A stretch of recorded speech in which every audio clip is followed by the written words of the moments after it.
ആലപ്പുഴയിൽ CPM പിളരുന്നതായിട്ടാണ് നമുക്കിപ്പോൾ കാണാൻ സാധിക്കുന്നത്. നമുക്കറിയാം ജി സുധാകരൻ ഇനിയിപ്പോൾ പാർട്ടി വിടുന്നു എന്നുള്ള വാർത്തകൾ വരുന്നു. അതിനെ നയിപ്പിക്കാൻ പല നേതാക്കന്മാരും പോകുന്നു. കോൺഗ്രസിൽ നിന്നും ചർച്ച നടത്തിയിട്ടുണ്ട് എന്നുള്ള അഭ്യൂഹങ്ങൾക്കിടയിൽ കൃത്യമായി KC വേണുഗോപാൽ രംഗത്ത് വന്നിരിക്കുകയാണ്. അദ്ദേഹം പറയുന്നത് അങ്ങനെ ഒരു ചർച്ച നടന്നിട്ടില്ല എന്നുള്ളതാണ്. എന്ത് തന്നെയാണെങ്കിലും ആലപ്പുഴയിൽ CPM ഇപ്പോൾ രണ്ട് ദിശയിലേക്ക് പോകുന്ന, ജി സുധാകരനെ അനുകൂലിക്കുന്നവരും പ്രതികൂലിക്കുന്നവരുമായി രണ്ട് ദിശയിലേക്ക് പോകുന്ന ഒരു നിലയിലേക്ക് കാര്യങ്ങൾ കൊണ്ടെത്തിച്ചിരിക്കുകയാണ്. ഇത് CPM പ്രതികൂലമാകും എന്നതുപോലെ തന്നെ കോൺഗ്രസിന് ഒരു അർത്ഥത്തിൽ പറഞ്ഞാൽ അനുകൂലമാകാനും ആലപ്പുഴയിൽ സാധ്യതയില്ലേ?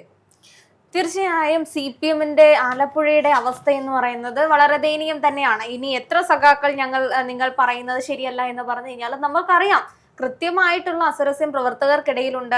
അത് ഈ പറഞ്ഞ രണ്ടാം പിണറായി സർക്കാരിന് ശേഷം നമ്മൾ കണ്ടിട്ടുണ്ടായിരുന്ന തെരഞ്ഞെടുപ്പുകളിലെല്ലാം അത് പ്രതിഫലിച്ചിട്ടുണ്ടെന്നുള്ളതാണ് സത്യാവസ്ഥ എന്ന് പറയുന്നത്. എന്തുകൊണ്ടാണ് യാതൊരുവിധ ഇൻഫ്ലുവൻസും ഉണ്ടാവാതിരുന്ന BJPക്ക് ആലപ്പുഴയിൽ ഇത്രയധികം വോട്ട് ഷെയർ കിട്ടാനുള്ള കാര്യം? ഇതിനു മുൻപും നമ്മൾ ചർച്ചകളിൽ പറഞ്ഞിട്ടുള്ള ഒരു കാര്യമാണ്, CPM വോട്ടുകളാണ് BJPയിലേക്ക് പോയി. ഈ പറയുന്നത് പോലെ കോൺഗ്രസിനായിരിക്കില്ല, ഒരുപക്ഷെ BJPക്ക് ആയിരിക്കുമോ ഈ പറയുന്ന ആലപ്പുഴയിൽ CPM പിളരുകയാണെങ്കിൽ ഏറ്റവും കൂടുതൽ ഗുണം ചെയ്യാൻ പോകുന്നത്? അല്ല, BJPക്ക് ജയിക്കാനുള്ള ഒരു സാധ്യത ആലപ്പുഴയിൽ ഇപ്പോഴും ഇല്ല. രണ്ടാം സ്ഥാനത്ത് വല്ലതും വന്ന് നിന്നാലായി. പക്ഷെ ഒന്നാം സ്ഥാനം കോൺഗ്രസിലേക്ക് തന്നെ പോകുന്ന ഒരു അവസ്ഥയാണ്.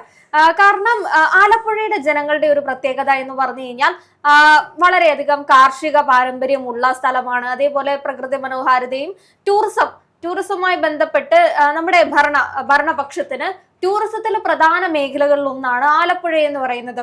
ഇപ്പോ മത്സ്യബന്ധന തൊഴിലാളികൾ ഒരുപാടുണ്ട്, കയർ വ്യവസായക അല്ലെങ്കിൽ അത്തരം സംരംഭങ്ങളുള്ള ഒരുപാട് ജനങ്ങളുണ്ട്. അപ്പൊ അത്തരത്തിലൊരു മിക്സഡ് ഓഫ് ജനങ്ങളാണ് ആലപ്പുഴ എന്ന് പറയുന്നത്. അതിനകത്തിൽ തീരദേശ നിവാസികളുടെ ഒരു പ്രധാന പ്രശ്നം അനുസരിച്ച് വോട്ടുകൾ പലപ്പോഴും കോൺഗ്രസിലേക്ക് തന്നെയാണ് തീരദേശത്തിന്റെ വോട്ട് പോയിക്കൊണ്ടിരിക്കുന്നതും ആ ഒരു സാഹചര്യമാണ് നിലനിൽക്കുന്നത്. പക്ഷെ പലയിടങ്ങളിലും ഈ കൊല്ലം കഴിഞ്ഞു കഴിഞ്ഞാൽ ആലപ്പുഴയിലുള്ള CPM ഒരു ഇൻഫ്ലുവൻസ് ഉണ്ടായിരുന്നു. ഒരു കാലം തൊട്ട് ചരിത്രങ്ങൾ പരിശോധിക്കുകയാണെങ്കിൽ തന്നെ ആലപ്പുഴയ്ക്ക് അങ്ങനെ ഒരു പാരമ്പര്യമുണ്ട്. CPM കമ്മ്യൂണിസ്റ്റിനെ നെഞ്ചോട് ചേർത്ത് വെക്കുന്ന ഒരു പാരമ്പര്യം ആലപ്പുഴയ്ക്കുള്ള ഒരു കാര്യം തന്നെയാണ്. അതിനകത്തിൽ തന്നെ ഈ റിസർവേഷൻ വോട്ടുകളൊക്കെ വരുന്ന സമയത്താണെങ്കിലും റിസർവേഷന്റെ പ്രാബല്യത്തിലാണെങ്കിലും അതിലും CPM മുൻതൂക്കം ഉണ്ടായിരുന്നത്. പക്ഷെ കാലങ്ങൾ പിന്നിട്ട് പോയി, ഇവരുടെ ആശയങ്ങൾ മങ്ങുന്നതനുസരിച്ച് ജനങ്ങൾ മാറി ചിന്തിച്ചു തുടങ്ങി. ജനങ്ങൾക്ക് എവിടെ നിന്നാണോ എന്തെങ്കിലും കിട്ടുന്നതെന്നൊരു തോന്നൽ ഉണ്ടാവുന്നത്, ആ തോന്നൽ വരുത്താനാണ് BJPക്ക് സാധിച്ചത്.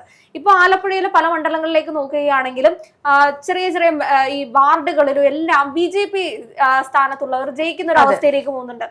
അപ്പോ അതിനകത്തിൽ പ്രധാനമായും ജനങ്ങൾ പറയുന്നത് BJP ഗവൺമെന്റ് പുതിയതായി പദ്ധതികൾ കൊണ്ടുവരുന്നുണ്ട്, അല്ലെങ്കിൽ BJPയുടെ ആനുകൂല്യങ്ങൾ ഞങ്ങൾക്ക് കിട്ടുന്നുണ്ട്, എന്തെങ്കിലുമൊക്കെ കിട്ടുന്നുണ്ടെന്നുള്ള ഒരു സാഹചര്യം BJP വരുത്തി തീർക്കുന്ന ഒരു രീതിയിലാണ് വോട്ടുകളൊക്കെ അങ്ങോട്ട് മറിയുന്നത്. അതിപ്പോൾ കേരളത്തിലൊട്ടാകെ നമ്മൾ പരിശോധിച്ചാൽ ജനങ്ങൾ എല്ലാവരും തന്നെയും തങ്ങൾക്ക് എന്ത് നേട്ടം ലഭിക്കുന്നു എന്ന് നോക്കി മാത്രമാണ് വോട്ട് ചെയ്യുന്ന സാഹചര്യം. പാർട്ടി ഗ്രാമങ്ങൾ അല്ലെങ്കിൽ ഈ പാർട്ടി നിഷ്പക്ഷമായി നിൽക്കുന്ന കുറെ ജനങ്ങളുണ്ട്. അത് കൂടുതലായിട്ടും തട്ടകങ്ങളല്ലാത്തതായിട്ട് നമ്മൾ മണ്ഡലങ്ങളെ കാണുന്നത് അങ്ങനെയാണ്. അവിടെ ആരാണോ പ്രവർത്തിക്കുന്നത് അവർക്ക് അനുസരിച്ച് വോട്ട് കൊടുക്കും. അതേപോലെ തന്നെ ഈ മുഖം നോക്കിയുള്ള വോട്ടുകൾ അവിടെ കൊടുക്കുന്നുണ്ട്. ഏതെങ്കിലും സ്റ്റാർ ആയിട്ടുള്ള കാൻഡിഡേറ്റ് വരികയാണെങ്കിൽ അവർക്ക് അവിടെ ജയസാധ്യത കൂടുതലായിരിക്കും. അത് രാഷ്ട്രീയ ഭേദമന്യേ അവരോടുള്ള ഇഷ്ടം കൊണ്ട് വോട്ട് ചെയ്യുന്ന ജനങ്ങളുണ്ട്. പക്ഷെ ഇത്തരം തട്ടകങ്ങളുടെ ഒരു പ്രത്യേകത എന്ന് പറഞ്ഞു കഴിഞ്ഞാല് വീണ്ടും സിറ്റിംഗ് MLA നിന്ന് കഴിഞ്ഞാൽ തന്നെ അവിടെ ജയിക്കും. ഏതെങ്കിലും ഒരു കമ്മ്യൂണിസ്റ്റ് എത്ര പ്രശ്നങ്ങൾ അവർ നേരിട്ടിട്ടുണ്ടെങ്കിലും അവർ ആ പാർട്ടിക്ക് മാത്രമേ കുത്തത്തുള്ളൂ. ഒരു 60 വയസ്സ് ഇപ്പൊ പെൻഷൻ മുടങ്ങി, പെൻഷൻ 6 മാസം 8 മാസം മുടങ്ങി എന്ന്, അല്ലെങ്കിൽ അവർ ആ ഒരു പ്രശ്നം അനുഭവിക്കുന്നുണ്ടെങ്കിൽ പോലും കുറെ, അല്ലെങ്കിൽ ഉമ്മൻചാണ്ടി സർക്കാരിന്റെ കാലത്ത് 10 മാസം നിങ്ങൾക്ക് മുടങ്ങിയില്ലേ എന്ന് ചോദിച്ചു കഴിഞ്ഞാൽ അവർ വീണ്ടും കമ്മ്യൂണിസ്റ്റിനെ കുത്തുന്ന ഒരു രീതിയുണ്ട്. പക്ഷെ ആ രീതിയിൽ നിന്ന് മാറി നിങ്ങൾക്ക് കിട്ടേണ്ട വോട്ടുകൾ പലതും ഈ BJPയിലേക്ക് പോകുന്ന അവസ്ഥ, പ്രവർത്തകർ ഉൾപ്പെടെ പോകുന്ന കമ്മ്യൂണിസ്റ്റ് പാർട്ടിക്കകത്ത് ഒരിക്കലും ഞങ്ങൾ പോകില്ല എന്ന് വിചാരിക്കുന്ന ഒരു സ്ഥലമാണ് BJP എന്ന് പറയുന്നത്. അവിടേക്ക് നിങ്ങളുടെ ആൾക്കാർ പോവുക, അല്ലെങ്കിൽ ആ ഒരു രീതിയാണ് ആലപ്പുഴയിൽ സംഭവിച്ചുകൊണ്ടിരിക്കുന്നത്. അതേപോലെ തന്നെ പ്രവർത്തകർക്ക് ഓക്കെ ആയിട്ടുള്ള, അല്ലെങ്കിൽ അവർക്ക് പ്രവർത്തിക്കാൻ തോന്നുന്ന സ്ഥാനാർത്ഥികളെ നിർത്താതിരിക്കുന്ന ഒരു നിലപാട്, അതാണ് CPM ഇപ്പോ ഈ ഒരു അവസ്ഥയിലേക്ക് ഇനി എത്താൻ പോകുന്നത്. അല്ലെങ്കിൽ CPM എങ്ങനെയാണ് ആലപ്പുഴയിൽ പിളരുന്നത് ചോദിച്ചാൽ ഇതേ രീതി കൊണ്ട് തന്നെയാണ്. അവർക്ക് പ്രവർത്തിക്കാൻ തോന്നുന്ന രീതിയിലുള്ള സ്ഥാനാർത്ഥികളെ നിർത്തുന്നില്ല. നിങ്ങളുടെ പ്രത്യേക താല്പര്യാർത്ഥം നിങ്ങൾ വെട്ടിക്കളയുകയാണ്.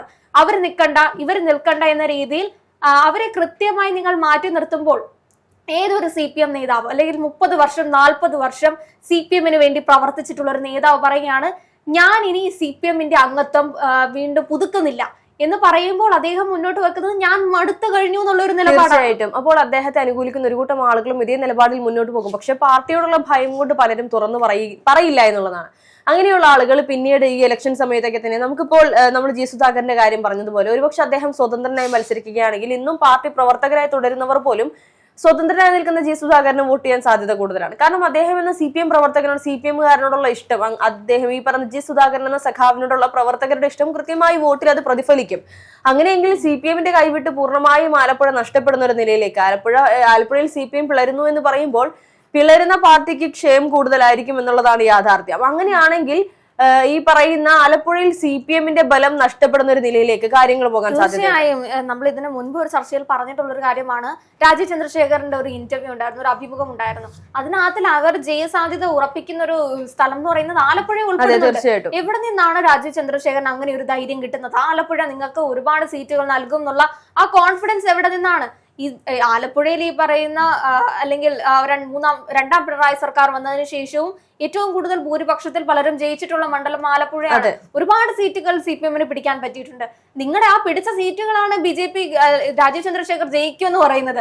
അപ്പൊ ഒന്ന് ആലോചിച്ച് നോക്കൂ, ഈ ക്ഷയം എന്ന് പറയുന്നത് വളമാകാൻ പോകുന്നത് BJP-ക്ക് ആയിരിക്കും. പക്ഷേ കോൺഗ്രസിനുള്ള സാധ്യത നമുക്ക് തള്ളിക്കളയാൻ പറ്റില്ല. അവർ ഈ പറയുന്ന ഭരണവിരുദ്ധ വികാരം BJP-ക്ക് പല സ്ഥലങ്ങളിലും നന്നായിട്ട് വന്നിട്ടുണ്ടെങ്കിലും വോട്ട് ഷെയറിനകത്തിൽ അവർക്ക് കൂട്ടാൻ സഹായിച്ചിട്ടുണ്ടെങ്കിലും എന്നാലും ഏറ്റവും കൂടുതൽ അത് സഹായമാകുന്നത് കോൺഗ്രസിന് തന്നെയാണ്. കോൺഗ്രസിന്റെ നല്ല നല്ല സ്ഥാനാർത്ഥികൾ മുന്നോട്ട് വരികയാണെങ്കിൽ കൃത്യമായി ജനങ്ങൾക്ക് നിങ്ങൾ എന്താണ് ഇവിടെ ചെയ്യാൻ പോകുന്നത്, അല്ലെങ്കിൽ നമുക്ക് മടുത്തിരിക്കുന്ന ഒരു സ്ഥലമാണ്, എനിക്ക് ഈ ഭരണം മടുത്തിട്ടുണ്ട്, പൊതുവെയുള്ള ഭരണം മടുത്തിട്ടുണ്ട്, അപ്പൊ എനിക്ക് ഈ ഭരണത്തെ മാറ്റി കൊണ്ടുവരണം എന്നുള്ള നല്ലൊരു അല്ലെങ്കിൽ അങ്ങനെ ഒരു തീരുമാനത്തിൽ ഞാൻ നിൽക്കുമ്പോൾ കൃത്യമായിട്ടൊരു സ്ഥാനാർത്ഥിയും എന്റെ മണ്ഡലത്തിൽ കൊണ്ടുവരാൻ പോകുന്ന കൃത്യം ഒരു പ്രകടന പട്ടികയും കൊണ്ട് കാണിക്കുകയാണെങ്കിൽ ഞാൻ ഉറപ്പായിട്ടും കോൺഗ്രസിനായിരിക്കാം കുത്താൻ പോകുന്നത്. പക്ഷെ ആ രീതിയിൽ ഞങ്ങൾ കോൺഗ്രസിന് പൊതുജനങ്ങൾ കുത്തുമ്പോൾ നിങ്ങളുടെ പാർട്ടിക്കാർ CPM-ന്റെ പാർട്ടിക്കാർ കുത്താൻ പോകുന്നത് BJP-യിലേക്കും, അല്ലെങ്കിൽ അവർ കുത്താതിരിക്കും. അതായിരിക്കും ചെയ്യാൻ പോകുന്നത്. നോട്ടകൾ ഉണ്ടാവുമായിരിക്കാം, അല്ലെങ്കിൽ ഈ നമ്മൾ പലപ്പോഴും വിചാരിക്കുന്ന ഒരു കാര്യമാണ് വോട്ട് മറിഞ്ഞു എന്ന് പറയുമ്പോൾ നമ്മുടെ പാർട്ടിക്കാരെല്ലാം പോയി അവിടെ പോയി കുത്തുന്ന രീതിയല്ല, അവർ കുത്താതിരിക്കുന്ന രീതിയാണ്. പലരും പോയി അതെ, തീർച്ചയായിട്ടും. ഈ പറയുന്ന കഴിഞ്ഞ തദ്ദേശ തെരഞ്ഞെടുപ്പിൽ അങ്ങനെ ഒരു ഓപ്ഷൻ ഇല്ലായിരുന്നു എന്നുള്ളതാണ് യാഥാർത്ഥ്യം. അങ്ങനെ തന്നെയാണ് നിയമസഭാ തെരഞ്ഞെടുപ്പിലും വരുന്നതെങ്കിൽ നോട്ട എന്നൊരു ഓപ്ഷൻ കുത്താനില്ലെങ്കിൽ അപ്പോൾ പിന്നെ ഇവരെന്ത് ചെയ്യും? നമ്മള് ആറ്റിങ്ങൽ കണ്ടതായിരുന്നല്ലോ, അടൂർ പ്രകാശിന്റെ മണ്ഡലത്തിൽ കണ്ടതായിരുന്നല്ലോ, അടൂർ പ്രകാശും വി ജോയിയും തമ്മിലുള്ള മത്സരത്തിൽ ആദ്യ സമയത്ത് ഇവര് തമ്മിലുള്ള ഭൂരിപക്ഷത്തെക്കാട്ടിലും 2000-3000 നോട്ടകളാണ് അപ്പുറത്ത് കുത്തിക്കൊണ്ടിരുന്നത്. അപ്പൊ നമുക്ക് ചിന്തിക്കേണ്ട ഒരു കാര്യമാണ്, ഈ 2000-3000 വോട്ട് ഇതിൽ ആർക്കെങ്കിലും ഒരാൾക്ക് കിട്ടിക്കഴിഞ്ഞാൽ അപ്പോഴേ അവർ ഭൂരിപക്ഷത്തിൽ ജയിച്ചേനെ. ഇവിടെ 10 വോട്ടുകൾ, 50 വോട്ടുകൾ, 100 വോട്ടുകൾക്ക് നമ്മളിങ്ങനെ നോക്കിയിരിക്കുകയായിരുന്നു വി ജോയി ആണോ അടൂർ പ്രകാശാണോ ജയിക്കാൻ പോകുന്നത് എന്നുള്ളത്. ഈ 2000 വോട്ടുകൾ എന്നൊക്കെ പറയുന്നത് CPM-ന് കിട്ടേണ്ട വോട്ടുകളായിരിക്കാം. നിങ്ങളുടെ പാർട്ടി പ്രവർത്തകർ കൊണ്ട് നോട്ട കുത്തുന്ന ഒരു സാഹചര്യത്തിലേക്ക് നിങ്ങൾ കൊണ്ടെത്തിച്ചിട്ടുണ്ടെങ്കിൽ അത് നിങ്ങൾ കൃത്യമായി ഒന്ന് ആലോചിച്ച് നോക്കൂ. നമ്മുടെ ഭരണപക്ഷത്തിരിക്കുന്ന മുഖ്യമന്ത്രി ഉൾപ്പെടെ ഓരോ മന്ത്രിമാരും ഇലക്ഷൻ കഴിയുമ്പോൾ തലയിൽ തോർത്തുമുണ്ടിട്ടേണ്ട് പോകേണ്ട ഒരു അവസ്ഥയിലേക്കായിരിക്കും. പൊതു ഇടങ്ങളിലേക്ക് നിങ്ങളിപ്പോ ഭരണത്തിൽ ഇരിക്കുന്നതുകൊണ്ടാണ് ജനങ്ങൾക്ക് നിങ്ങളോടൊന്നും പറയാൻ പറ്റാത്തത്. പക്ഷെ ഭരണം നഷ്ടപ്പെട്ട്, അധികാരം നഷ്ടപ്പെട്ട് നിങ്ങൾ ജനങ്ങളുടെ ഇടയിലേക്ക് എന്നിറങ്ങുന്നോ അന്ന് ഈ ജനങ്ങൾ നിങ്ങളോട് പകരം ചോദിക്കും. അന്ന് അവർ നിങ്ങളോട് ചോദിക്കും. അന്നായിരിക്കും നിങ്ങൾ ചെയ്തു വെച്ചതിന്റെ എല്ലാം അനുഭവിക്കാൻ പോകുന്നത് ആ ഒരു സമയത്തേക്കായിരിക്കും. നിങ്ങൾ ഇനിയും മാറി ചിന്തിക്കേണ്ട സമയം കഴിഞ്ഞു. ഈ പ്രത്യേക താല്പര്യാർത്ഥം, പൊതു താല്പര്യാർത്ഥം എന്നൊക്കെ പറയുന്ന പോലെ പാർട്ടി താല്പര്യാർത്ഥം നിങ്ങൾ ചെയ്യുന്ന മണ്ടത്തരം കൊണ്ട് നിങ്ങൾക്ക് നഷ്ടപ്പെടാൻ പോകുന്ന സീറ്റുകളാണ് ഇതൊക്കെ.